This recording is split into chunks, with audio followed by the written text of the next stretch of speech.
Salut à tous, c'est Gabriel et bienvenue sur la chaîne Alpha Team et j'espère que ça va bien aujourd'hui. J'aimerais vous amener à un concept et une idée que vous avez déjà entendu, mais je vais la tirailler dans plusieurs sens et là vous allez tomber sur le cul. Alors restez bien jusqu'au bout de la vidéo parce que je vais vous emmener, je vais vous donner votre dose d'opium. Alors l'opium ça veut dire quoi? Ça veut dire que ça va être un scénario bullish, ah, ça fait plaisir.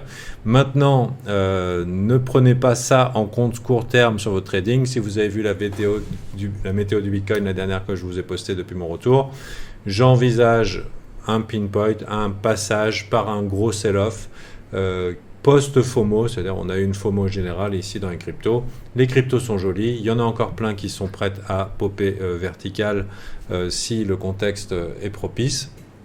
Mais je pense qu'on va avoir une bonne phase de vente et je dirais d'ici décembre ou d'ici fin décembre, et que c'est bien d'avoir du cash de côté pour se positionner là-dessus quand ça se présentera. Et je considère le rallye qu'on a eu pour le mois d'octobre comme une bande-annonce du bull market, comme une intention de gros poissons à se positionner sur des alts et je trouve ça très très positif. Mais sachez que ce que je vais dire aujourd'hui ne veut pas dire qu'il faut acheter aveuglément des cryptos maintenant, aujourd'hui, après un mois de montée up only. Peut-être il faut le faire, mais c'est pas ce que je dis. Ce que je dis, c'est vous amener une idée qui ne vous est peut-être pas parvenue ou que vous n'avez pas envisagée. Donc là, cette idée, c'est cette fois-ci c'est différent. Alors cette fois-ci c'est différent, c'est une expression qu'on entend beaucoup en trading et en investissement. Et par exemple quand ça monte et qu'il y a des gens qui vous disent, ou alors quand vous dites à des personnes qui font les fifous sur du Shiba Inu ou autre, ouais non mais attention, ça va redescendre. En général quand ça monte vertical, ça redescend vertical. Et là, ouais mais cette fois-ci c'est différent. Voilà. Ou alors, quand ça descend comme ça descend plus bas et ça va très bas, mais cette fois-ci c'est différent. Ou alors, ouais, mais bon, là on pourrait parler plus simplement, ouais, mais ça serait trop facile si ça montait au moment du halving. Hein. C'est exactement le discours qu'on entendait en 2020. C'était incroyable, c'est incroyable d'entendre ça. Ouais, mais cette fois-ci c'est différent. Mais en réalité, non. En général, quand les gens disent cette fois-ci c'est différent, ça ne l'est pas. Alors maintenant, vous pouvez l'appliquer dans beaucoup de perspectives vis-à-vis des cryptos. Le fameux cycle des 4 ans, sur lequel on doit se reposer alors qu'on n'a que quelques occurrences. Il faut savoir qu'on a un marché qui est relativement jeune, qui a été essentiellement, les premiers bull market étaient essentiellement manipulés. Willy Bot, le premier bull market sur Bitcoin, hein, c'était un bot qui était chargé de faire avancer le prix, le bot MTGOX. Et sans compter les trucs pas très clairs niveau Tether et les impressions massives, où maintenant on dirait qu'ils sont un petit peu plus prudents, et la fameuse arrivée de Spoofy ou du spoofing, hein, qui a fortement aidé les bull markets en crypto. Alors qu'est-ce que c'est le spoofing? C'est pousser les prix avec des ordres escaliers. Moi je me rappelle, puisque je trade l'order flow depuis 2019, quand je le voyais dans le graphe, les gens me croyaient pas, quoi. C'était juste absolument flagrant.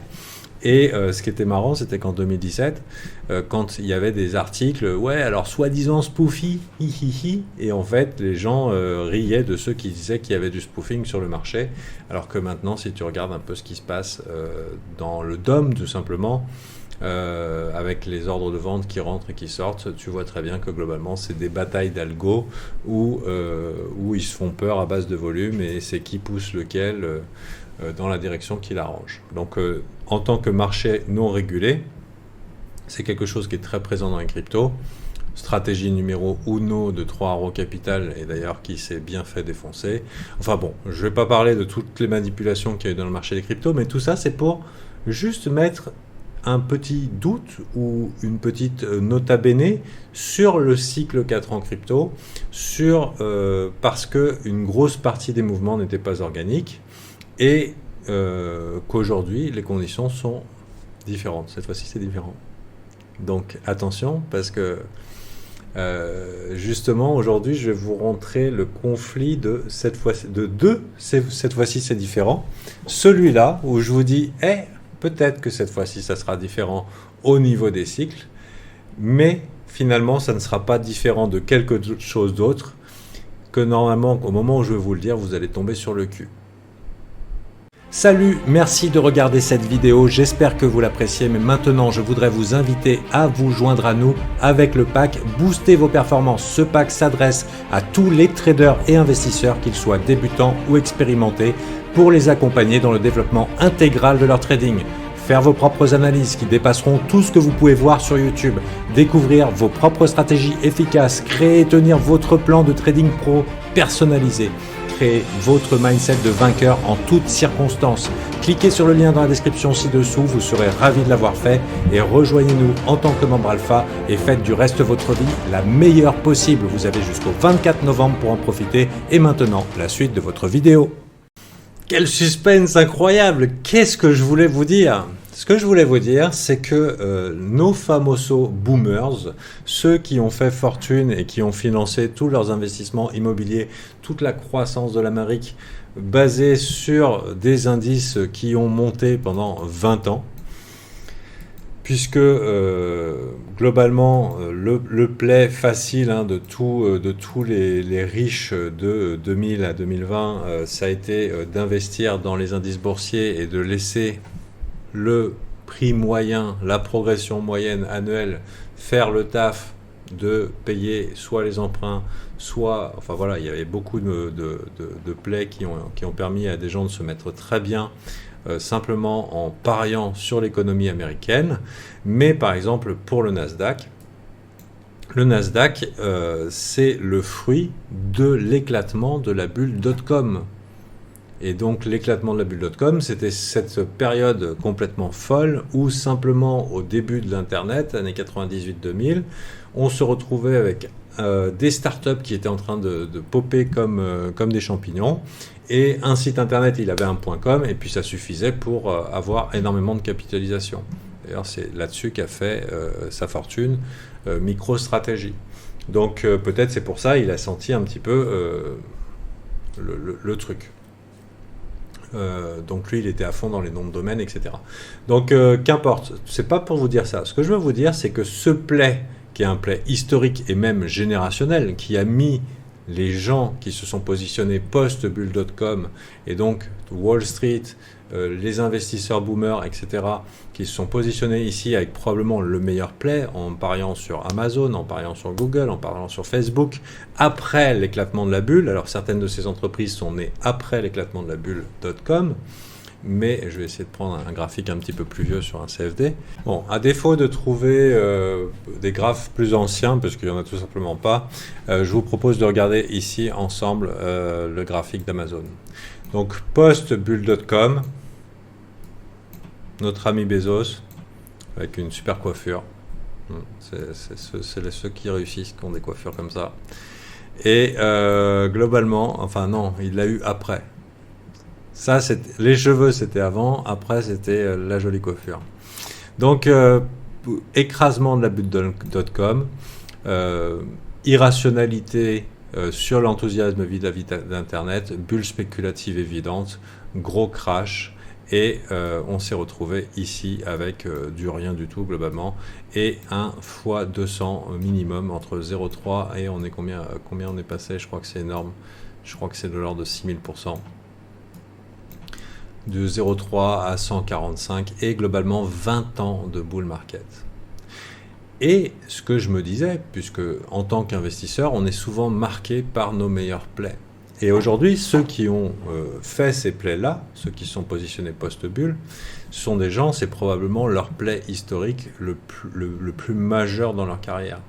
Et je m'étais dit que ça serait peut-être avec l'arrivée de la crypto, ce côté, ça ressemble un petit peu à cette révolution technologique au niveau de l'échange de données, ici c'est au niveau de l'échange des monnaies, ça ressemblait un petit peu à ce qu'ils avaient vécu au niveau du .com. Et après avoir raté le magnifique méga bull market de 2020, avec l'explosion au niveau des altcoins, il y a eu une magnifique explosion au niveau des altcoins en 2017, avec tous les ICO et compagnie, mais 2020, ça a été beaucoup plus significatif, avec beaucoup plus de gestion de fonds qui étaient dedans, des gros institutionnels qui ont commencé à s'intéresser, et aussi quand même beaucoup qui ont regardé ça de loin.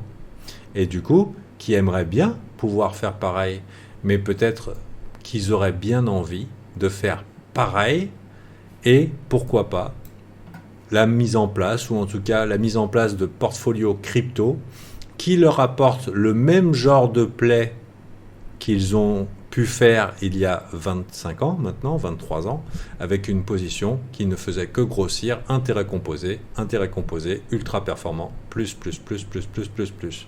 Donc là, où ce que je suis en train de dire, c'est que le cycle des 4 ans, qui ne s'est produit que 3 fois,